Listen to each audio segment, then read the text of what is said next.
Welcome into Golden State Warriors today by Chat Sports. I'm Chase Senior. Hope all of you had a fantastic 4th of July weekend. For those of you watching internationally who don't celebrate the 4th of July, thank you so much for tuning in to today's show. Make sure you subscribe. We start off today's program with this.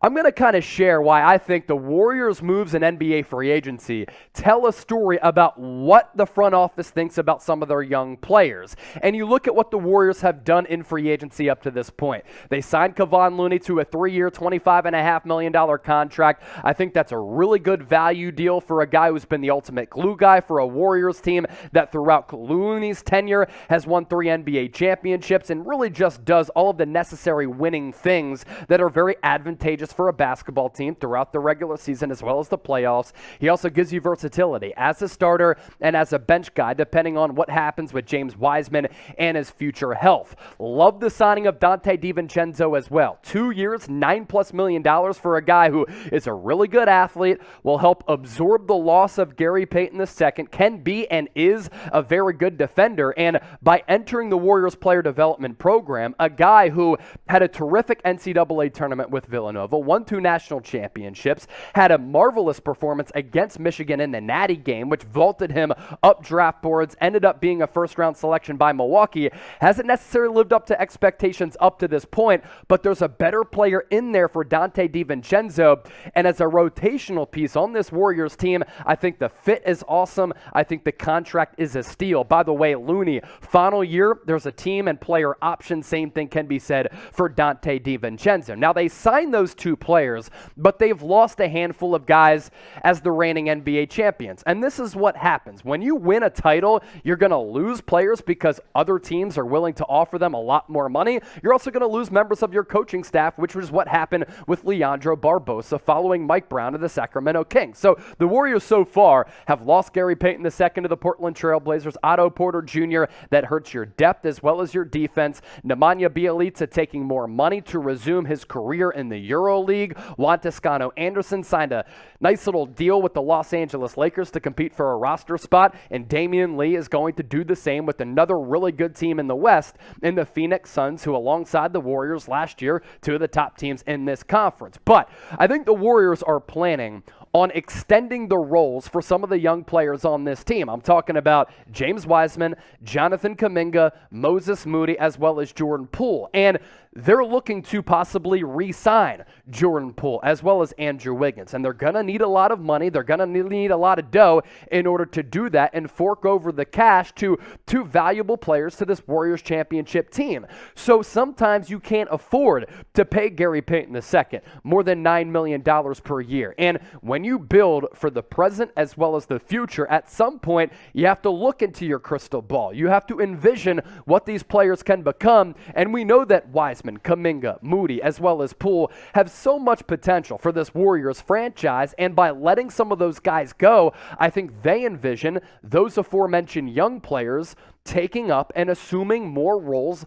this upcoming year in 2022-2023. So a lot of people are like, where has Bob Myers been? Why haven't the Warriors retained some of these players? And of course, according to reports out there, the Warriors feel the loss of Gary Payton II, who was an unbelievable player development story, but the signings as well as these young players can help fill that void, and I think that is going on inside the ears of Bob Myers. That is the thought process for the Warriors. We'll get to Kevin Durant coming up here in just a few moments, as well as some insight on what I believe these young guys can become. But first, grade the Warriors free agency moves so far. Let me know in the comment section. You be the judge. A, B, C, D, or F. Coming up around the corner, many of you don't want Kevin Durant back, but does Kevin Durant also not want a reunion in the Bay? I've looked at the comment section. I see a lot of people are fired up about the Warriors' potential interest in KD. We'll explore all of the latest on the KD front coming up in a few moments. Here are some reasons to be excited about some of the young players on this team. We start off with James Wiseman.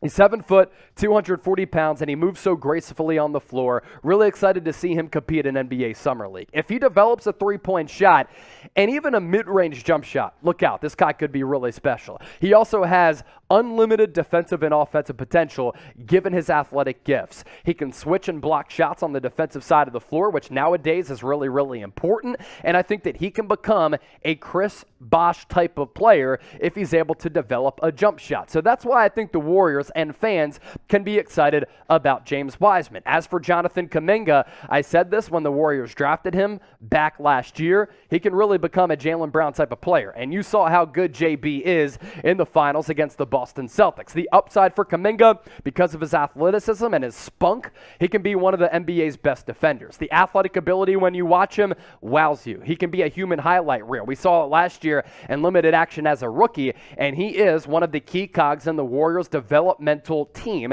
and he is a developmental project for this franchise. How about Moses Moody? At moments last year, because of COVID protocols, injuries, or just rest, we got to see him play some significant minutes, and he really impressed me as a former Arkansas baller. Has a flamethrower from deep, improving his ability to put the ball on the floor, create off the bounce. He has absolutely no fear offensively, which is, I think, a byproduct of playing alongside Steph Curry and Klay Thompson, who have that short memory when they miss a lot of shots. They think that they're going to hit the next one. I see shades of that from Moses Moody.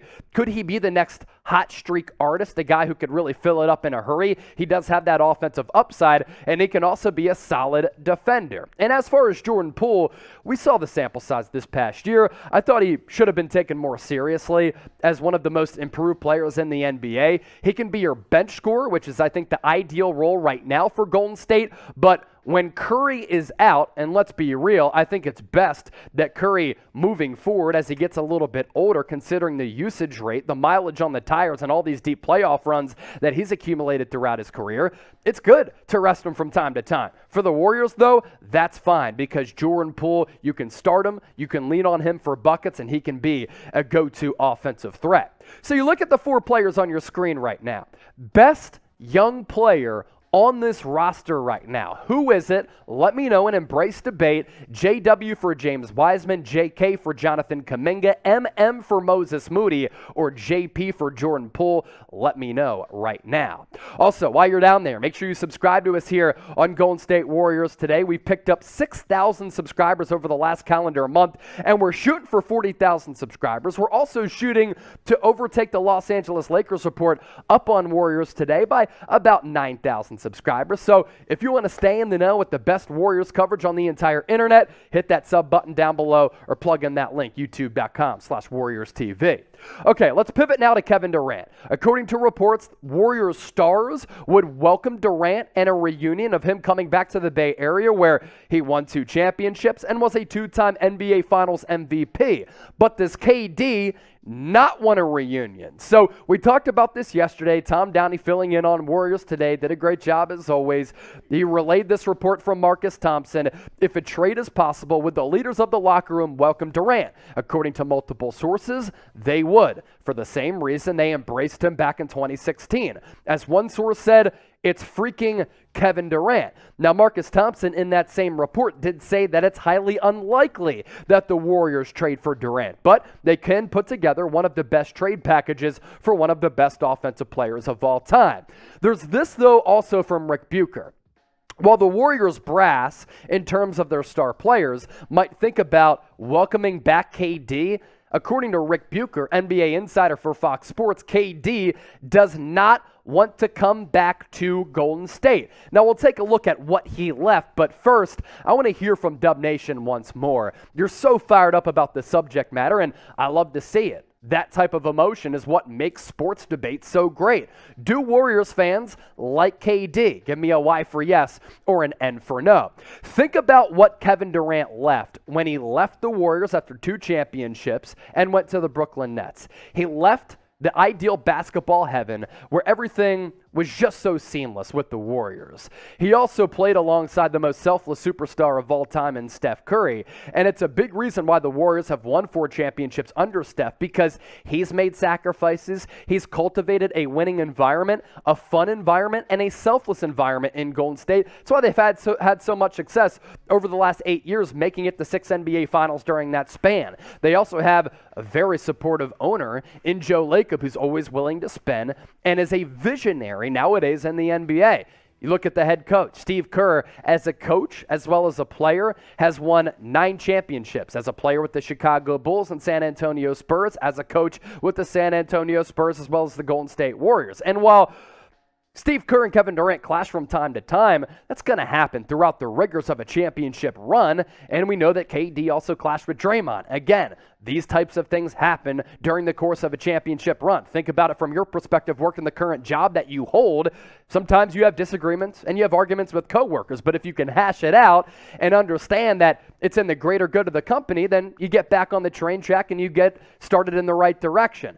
Also, Kevin Durant left a great supporting cast. Steph Curry, Klay Thompson, Draymond Green, and it's fascinating what they've been able to do. This is why Bob Myers, one of the best executives that we've seen in the history of the NBA, at least in recent NBA history, is they have this current core of stars, but then they've been able to reload, get some really good value back with some of these trades like the Andrew Wiggins, D'Angelo Russell deal, and you have Jonathan Kuminga, Moses Moody, and Jordan Poole on this roster. KD left. And lastly, the Warriors won a title without Durant, and I think that's why a lot of fans are saying, we do not need Kevin Durant back. Why?